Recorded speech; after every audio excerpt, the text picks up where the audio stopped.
Stage 12 at the Giro d'Italia, 185 kilometres from Bra in Piemonte to a finish in Rivoli, a day potentially for a breakaway, and as a consequence, a really hard, prolonged battle to form the breakaway of the day. Eventually, a huge group got clear on the slopes of the first categorised climb of the day.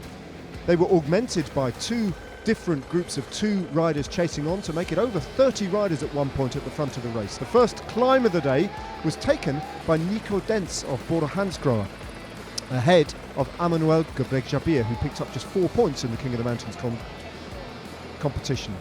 The chase group then, including Stefano Oldani, were nearly on. And through the first intermediate sprint of the day, Mads Pedersen, who'd made the breakaway, picked up a maximum of 12 points in the Maglia Ciclamino, with Jonathan Milan not represented at the front of the race. Then the rain started to pour and the group at the front started to fragment. A quartet of riders going clear, including Tom Skunch and Nico Dents. Repeated riders tried to chase across to get to the front of the race, including Alberto Bettiol. Eventually, Baudin, Bettiol and Scaroni formed the three-man chase group as they hit the slopes of the final climb of the day, the Colla Braida. It was a battling performance all across the mountain. Scaroni and Bettiol making no impact on the trio now at the front of the race as Alessandro Tonelli dropped away. Sebastian Beric, the climber, on the wheel of Tom Skunch over the top of the final climb, and Nico Dents turning himself inside out to finish the final climb of the day in third place and be in contention for a stage win as they drop down towards the finish line in Rivoli. Those three riders then taking it to the line with a handsome margin into the final kilometre.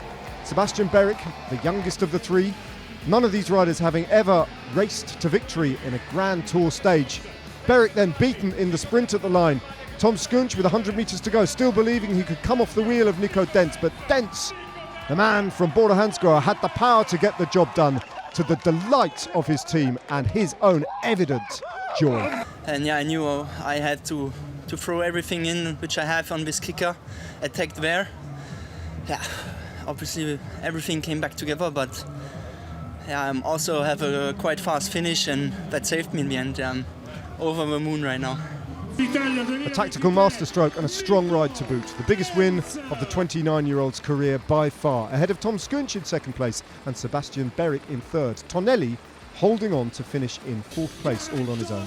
Much easier day for the Maglia Rosa. Geraint Thomas coming home a few minutes down, no scares along the way for him. 1 or 2 for Bahrain victorious. Jack Haig crashing out, but the top 10 unchanged on GC.